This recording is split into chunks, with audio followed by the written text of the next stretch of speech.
on fire or land seen on water. Only because of him do the material universes, temporarily manifested by the reactions of the three modes of nature, appear factual, although they are unreal. I therefore meditate upon him, Lord Shri Krishna, who is eternally existent in the transcendental abode, which is forever free from the illusory representations of the material world. I meditate upon him, for he is the absolute truth. Dharma Pujita, Kaitra Votra, Paramo Nirmatsanam Sitam, Vedyam Vastavam Atva Vastu, Shivadam Tapatrayon Mulinam, Srimad Bhagavatam Mahamuni Krite, Kim Vapurer Ishwaraha, Sadyo Hridi Avarudyate Tra, Kriti Bihi Sususubis Takshanat. Completely rejecting all religious activities which are materially motivated. This Bhagavata Purana propounds the highest truth,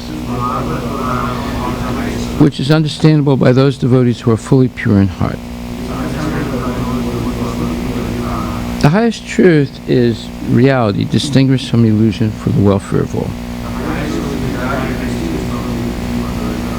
Such truth uproots the threefold miseries. This beautiful Bhagavatam, compiled by the great sage Vyasadeva in his maturity, is sufficient in itself for God realization. What is the need of any other scripture? As soon as one attentively and submissively hears the message of Bhagavatam, by this culture of knowledge, the Supreme Lord is established within his heart. Nigama kalpatarur galitam phalam Sukhamukad amritam dravya samyutam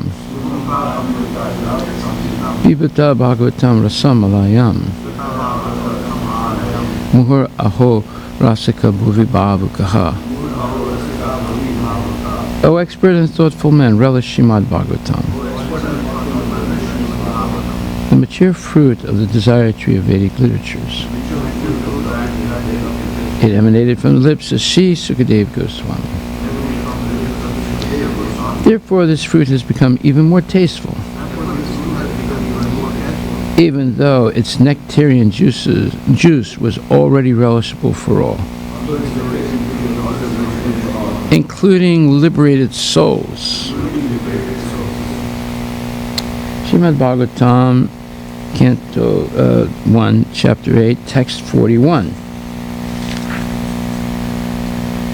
O Lord of the universe, Soul of the universe, O personality of the form of the universe, please therefore sever my tie of affection from my kinsmen, the Pandavas and the Vrishnis.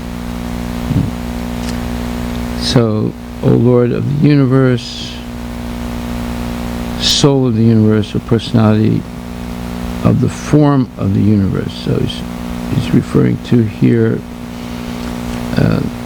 that Krishna is the creator of the material universe. He's present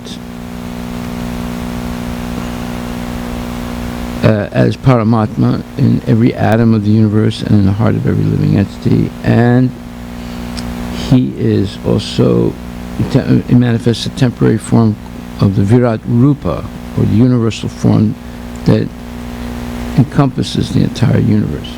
Let's see if that's true. Purport by Srila Prabhupada. A pure devotee of the Lord is ashamed to ask anything in self-interest from the Lord. But the householders are sometimes obliged to ask favors from the Lord, being bound by the tie of family affection. Srimati Kunti Devi was conscious of this fact And therefore she prayed to the Lord to cut off the affectionate tie from her own kinsmen, the Pandavas and the Vrishnis. The Pandavas are her own sons, and the Vrishnis are the members of her paternal family. Krishna was equally related to both the families. Both the families required the Lord's help because both were dependent devotees of the Lord. Srimati Kunti Devi wished Shri Krishna to remain with her sons, the Pandavas, but by his doing so, her paternal house would be bereft of the benefit. All these partialities troubled the mind of Kunti, and therefore she desired to cut off the affectionate tie. A pure devotee cuts off the limited ties of affection for his family and widens his activities of devotional service for all forgotten souls. A typical example is the band of 6 Goswamis who followed the path of Lord Chaitanya. All of them belong to the most distinct, most enlightened and cultured, rich families of the higher castes. But for the benefit of the mass of population, they left their comfortable homes and became mendicants. To cut off all family affection means to broaden the field of activities. Without doing this, no one can be qualified as a Brahmana, a king, a public leader, or a devotee of the Lord. The personality of Godhead as an ideal king showed this by example. Sri Ramachandra cut off the tie of affection for his beloved wife to manifest the qualities of an ideal king.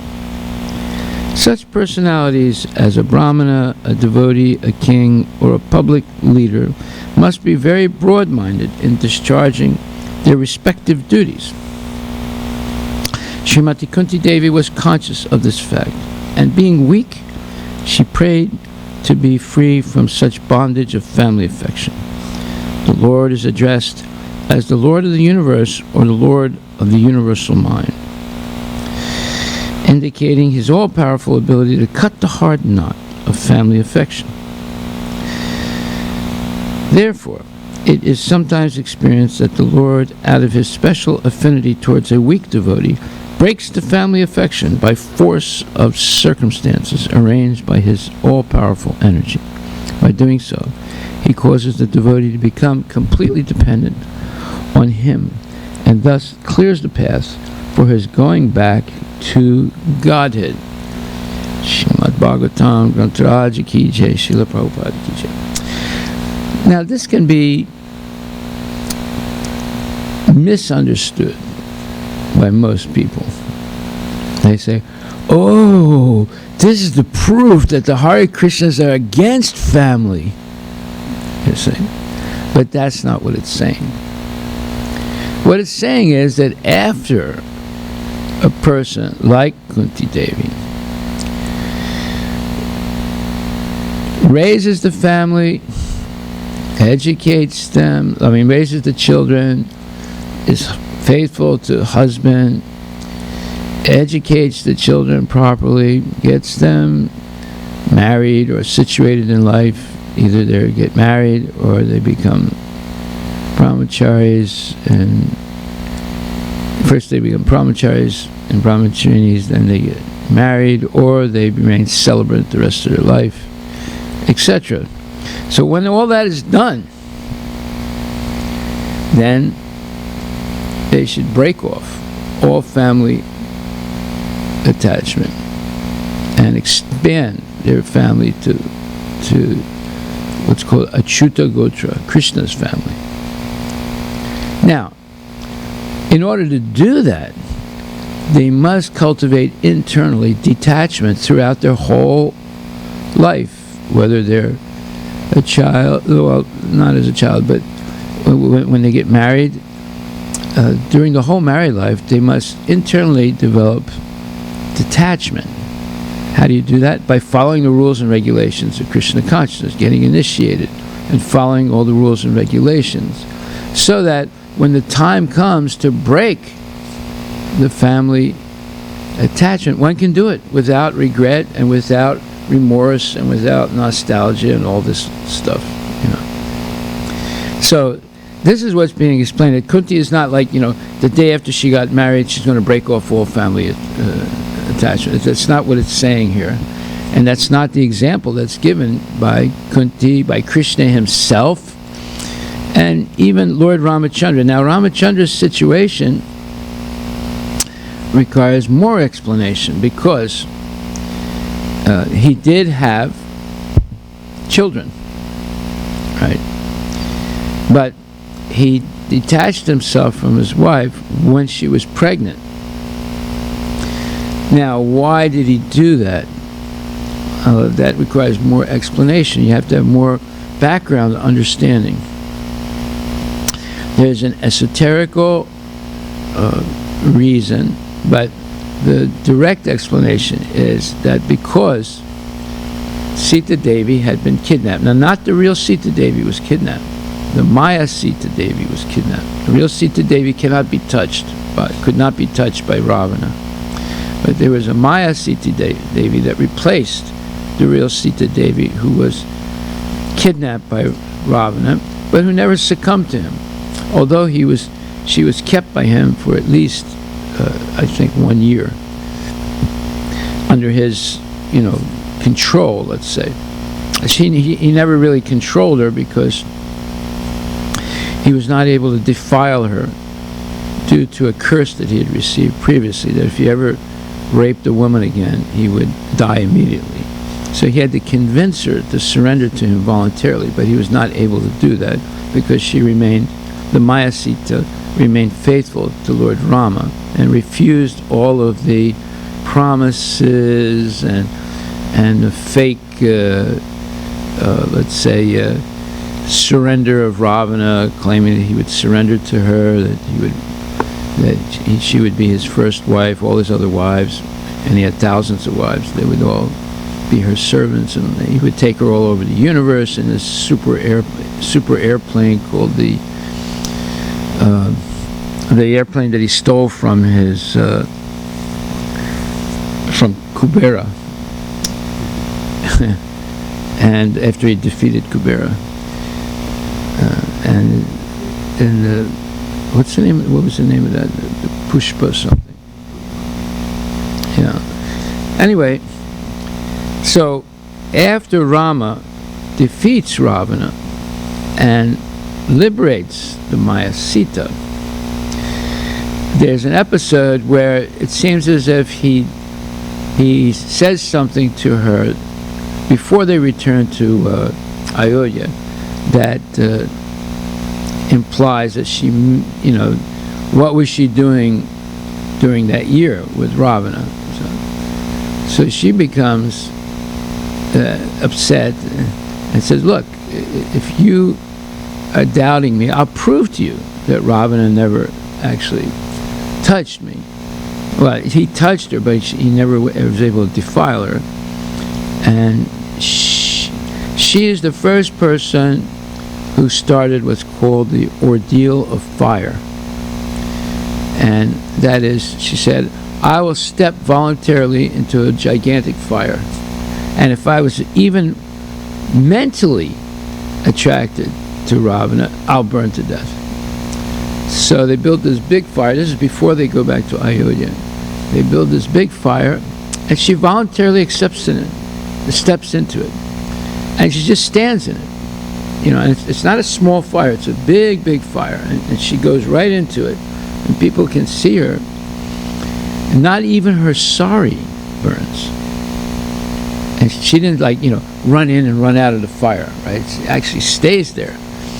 And then while she's there, Agni Deva, who's the demigod of fire, he replaces her, the Maya Sita, with the real Sita.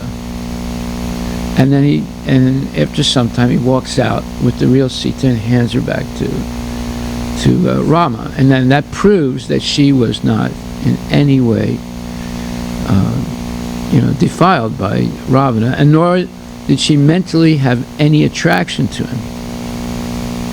So now this ordeal of fire is something that first happened voluntarily by her, And it became a, let's call it a judicial technique in medieval Europe and in the United States also.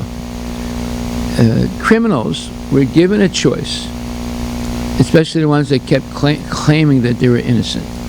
So they were given the voluntary choice to go in to do an ordeal of fire. That is, they would build a big fire, and if the criminal went into the fire and stayed there for some time and came out and remained alive, he could go free. And some criminals chose to do that. And in very rare situations, some criminals were let go free, but they were seriously injured. And that was practiced in the United States also. When there was the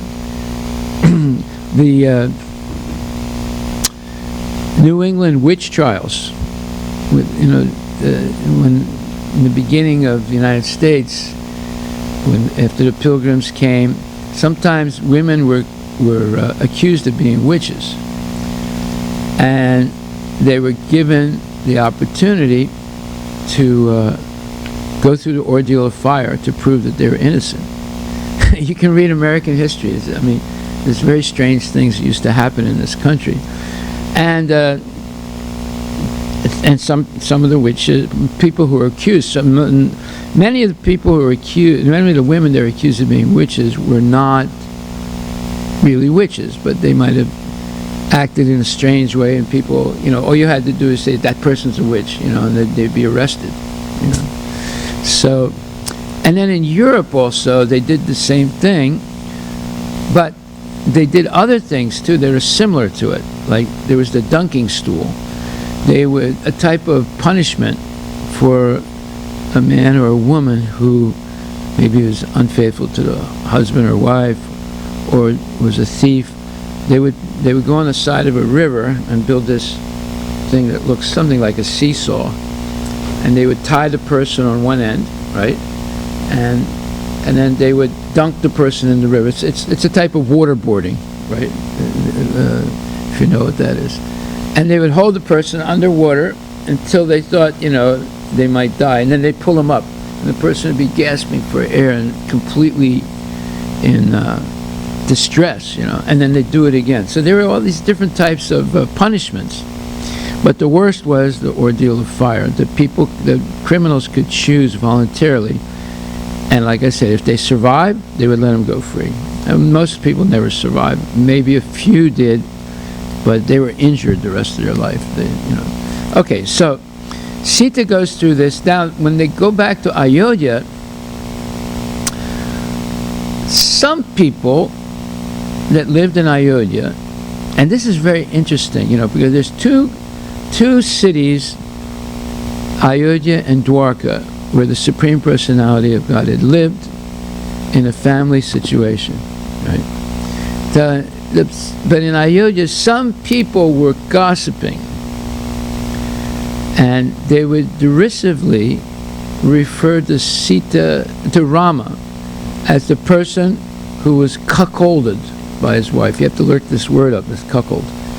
It means that it's a man whose wife is cheating on him. And this news came back to Rama, and he thought about it deeply, and he realized he established Ekapatni Vrat, that is, being completely loyal to only one woman in life. That's one's wife, right? And one woman should be completely loyal only to one man, that's her husband. So that was established. So even after he separated from his wife, he never got married again. He never looked at another woman. And he lived as if he was in exile also, by not cutting his hair and sleeping on the floor and not eating much, and although he was the king of Ayodhya. So anyway, Sita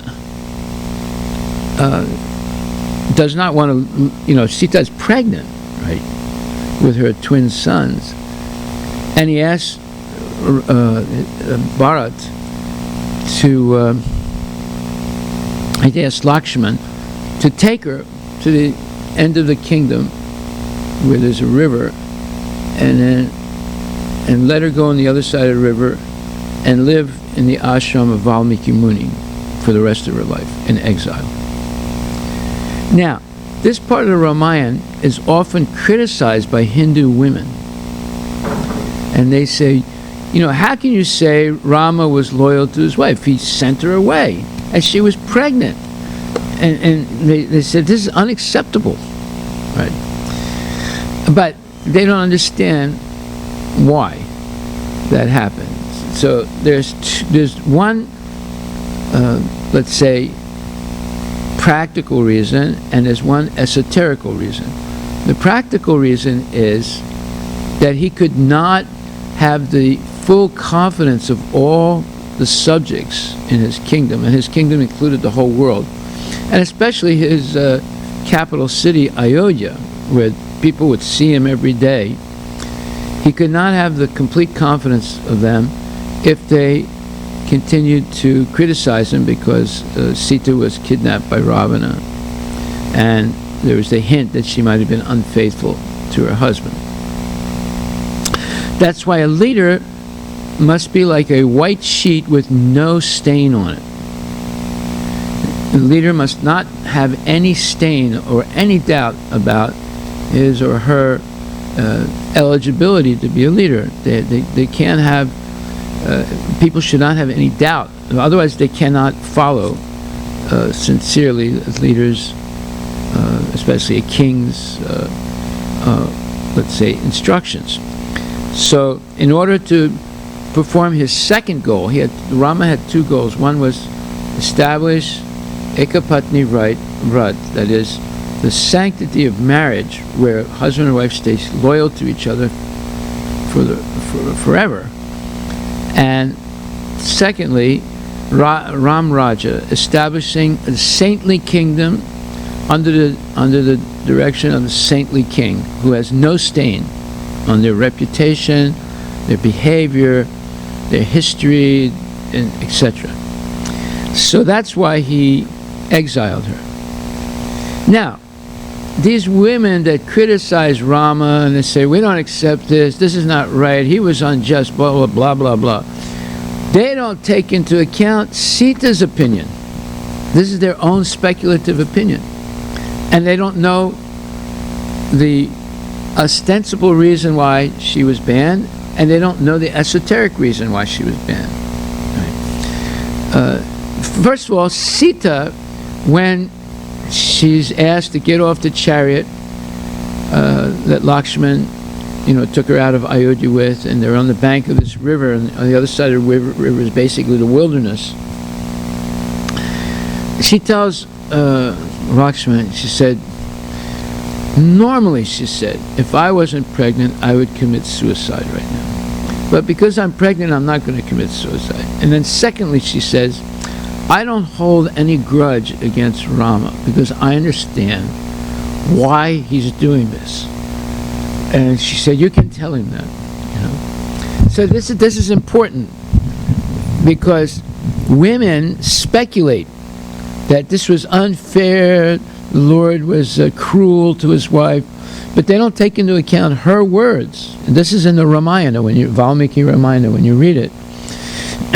Then, second proof that she was not, let's say, resentful of what happened, she never turned her sons against the father.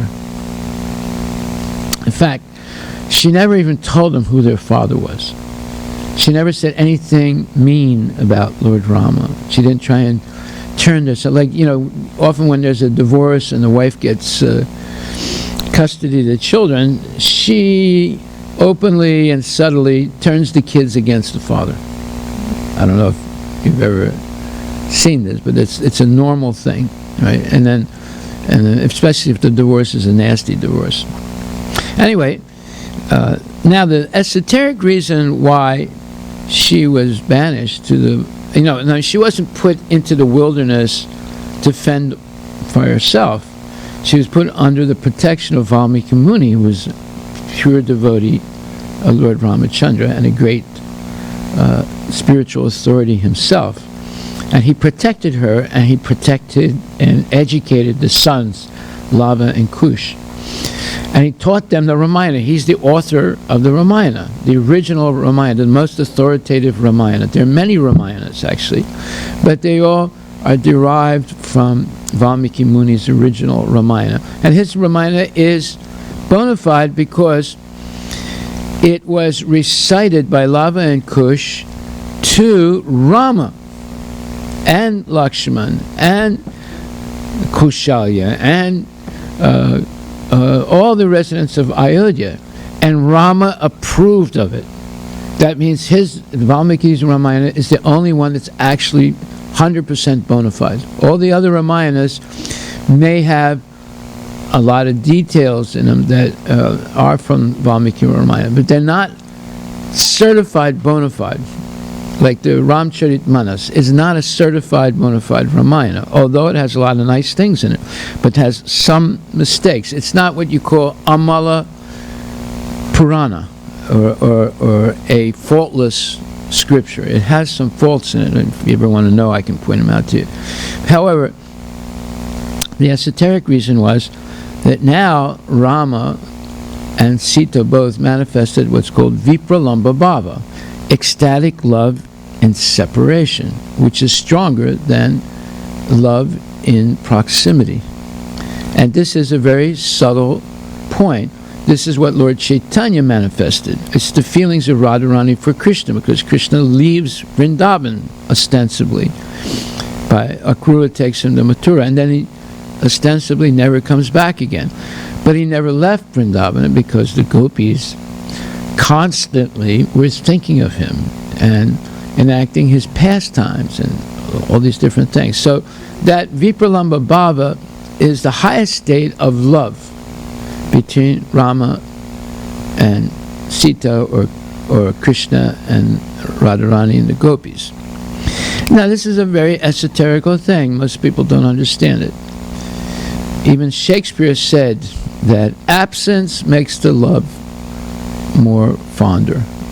So if you really love someone and you're separated from them and you can't take your mind off of them, that's love.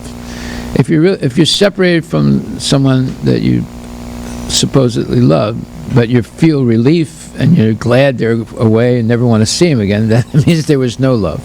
So the real proof of love is in separation. Okay, so now this purport can easily be misunderstood by people, and even Lord Rama is mentioned in this purport.